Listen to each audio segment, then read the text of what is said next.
日本語豆知識。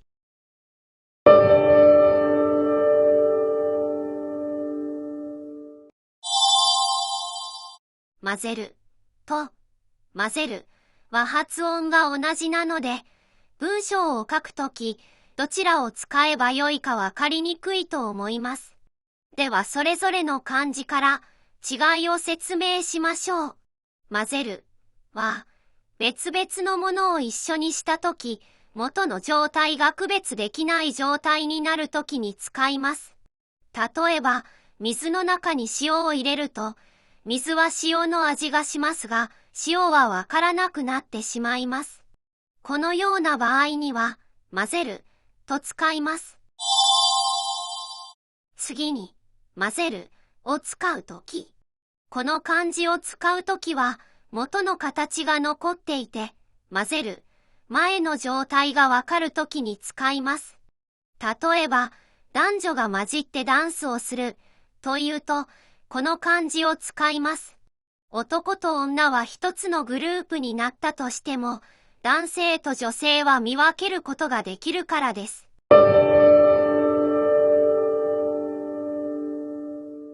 日本に旅行をしたら、どんな施設に宿泊したいですか？日本には、ホテル、旅館、民宿、民泊といった宿泊施設があります。それぞれどのように違うのでしょうか？ここでは一般的なホテルと旅館の違いについて説明しましょう。ホテルは主に洋室の部屋数が10室以上、一部屋の大きさが9平方メートル以上のものとなっています。ホテルの種類としては、ビジネスホテル、シティホテル、リゾートホテル、カプセルホテルなどがあります。ビジネスホテルは、主に出張などで利用する1名から2名程度の宿泊を目的に作られています。宿泊だけが目的なので、必要最低限の設備になっています。そのため料金が安く、駅前に多いのが特徴です。シティホテルは、観光やレジャーといった様々な目的で利用されるホテルです。スイートルームやプール、レストランなどたくさんの施設があるのが特徴です。費用はビジネスホテルより高額になります。リゾートホテルは、観光地やテーマパークなどの近くにあるホテルです。周りに娯楽施設がないことが多く、そのためホテル内にはカラオケやバー、プール、レストランなどもあることが多いホテルです。一般的に当日の夕食と翌日の朝食がついたプランを提供していることが多いです。カプセルホテルは大人が一人寝られるだけの空間を用意したホテルです。小さな箱の中で寝るような感覚です。そのため料金は安いです。ちなみにカプセルホテルは日本の法律では簡易宿泊所となっています。旅館は主に和室の部屋数が5室以上、一部屋の大きさが7平方メートル以上となっています。畳のある部屋が和室と考えると良いでしょう。日本的なサービスを期待するのであれば、旅館を利用すると良いかもしれません。ちなみにホテルと旅館については、旅館業法という法律ではっきりと決められています。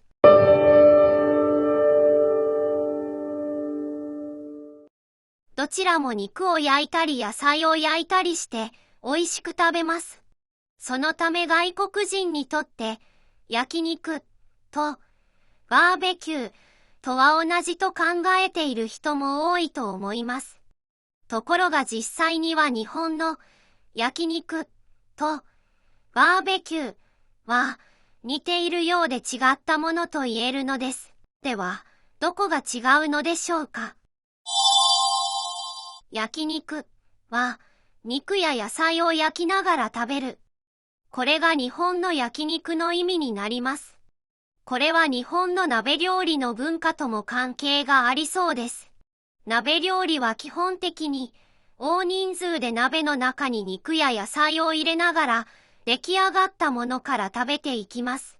つまり料理をしながら食べる。焼肉も同じように、肉や野菜を焼きながら食べるスタイルということになります。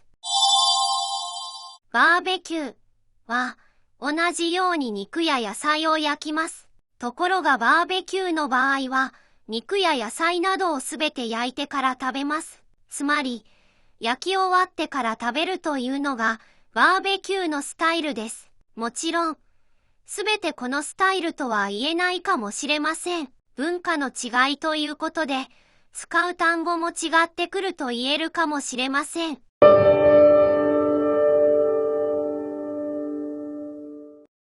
昨日今日と聞けば、yesterday、today と簡単にわかると思います。しかし、昨日今日にはもう一つの意味があります。つい最近という意味で使うことがあるのです。例えば、このように使います。彼の遅刻は昨日今日に始まったことではない。これは、彼の遅刻がつい最近に始まったことではないという意味になり、ずっと前から遅刻をしていたということになります。ちなみに、つい最近のついは副詞です。時間や距離がとても短いという意味を持っています。言い換えられる言葉としては、ほんの〇〇と言い換えることができます。ですから、つい先ほどというと、ほんの少し前の時間ということになります。また、ついには、うっかりして、する気持ちはあったのに、できなかったという意味もあります。つい忘れてしまったと使うと、うっかり忘れてしまった、つい言えなかったと使うと、言いたかったけれど言えなかったということになります。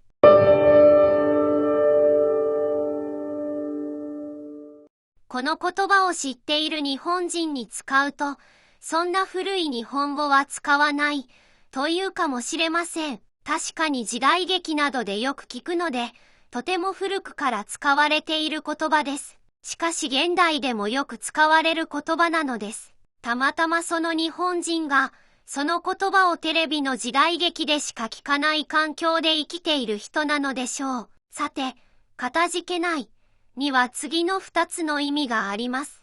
1、申し訳ないという気持ちで恐縮するときに使う。2、感謝の気持ちでありがたいというときに使う。1の場合は、この度は過分な配慮に預かり、かたじけなく存じますというように使います。これはビジネスなどで使いますが、今回は特別に扱ってもらって恐縮していますという意味になります。2の場合は、この度は結構なものを頂戴し、誠にかたじけないことでございますというように使います。主にビジネスで使うのですが、手紙などでも使うことがあります。とても良いものをいただいて、本当に感謝しています、という意味になります。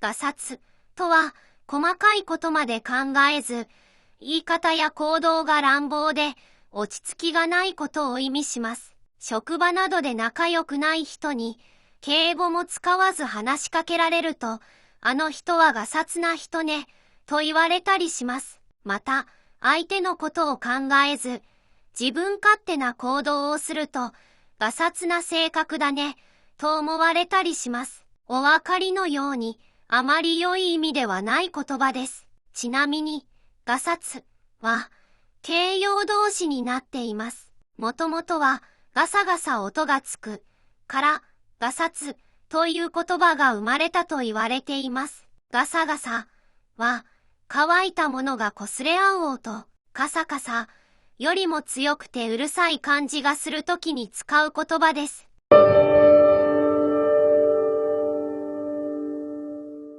日本の会社では、年末に忘年会、新しい年には新年会、夏には初期払いなど、社員たちとの交流や懇親を目的にお酒を飲んだり、食事をしたりする機会があります。こういうイベントを、主演、と言います。そんな主演の時、上司が、今日は無礼講だ、と言ったりします。無礼講、とは、上下の関係なく友達感覚で主演を楽しむという意味です。しかし実際には最低限のマナーと上下関係は守る必要があります。さて、この、無礼講という言葉はどのように生まれてきたのでしょうか。無礼とは、漢字を見てわかるように、礼儀がないということ。講とは、集会やグループの意味です。講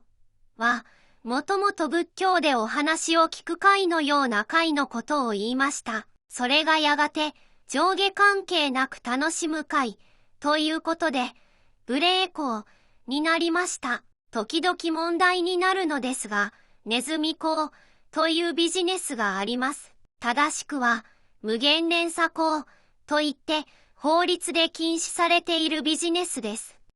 最近は、ネットワークビジネス、マルチ商法と呼ばれることもあります。ネズミ講については別の機会に説明しますが、このようなビジネスに参加しないように注意してください。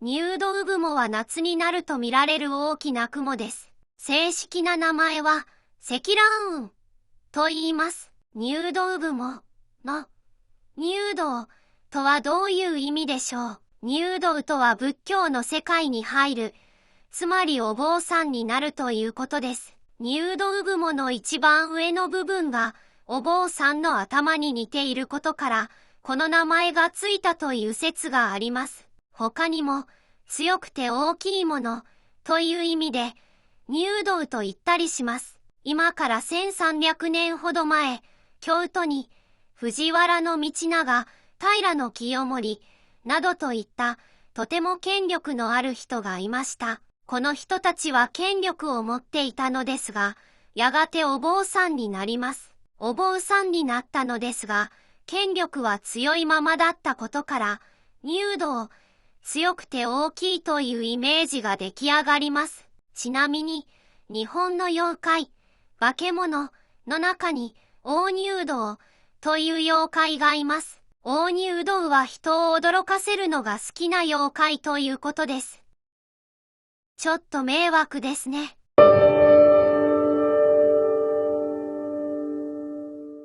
演技が上手ではない役者、俳優のことを大根役者と言います。なぜ人なのに大根なのでしょう。これにはいろいろな説があります。大根は白いことから白い人、それが素人、つまりアマチュアに変化し、素人のような演技をする下手な役者ということになったという説。下手な役者は顔を白く塗って目立とうとするので、その様子から大根のようだということで、大根役者と呼ばれるようになったという説。面白いのは、大根は食中毒を起こすことがほとんどない。食中毒を起こすことを食べ物に当たると言います。ですから、当たることがない役者。当たるとは人気者になるという意味です。つまり、当たらない役者、イコール、大根役者となったという説です。大根は、おでん、大根おろし、ぶり大根、鍋料理とたくさんの料理で使われます。本当は大根役者も、いろいろな役ができるかもしれないですね。ご覧いただきありがとうございます。よろしければ、チャンネル登録、高評価をお願いします。次回の動画でも役に立つ知識をお伝えします。それではまたお会いしましょう。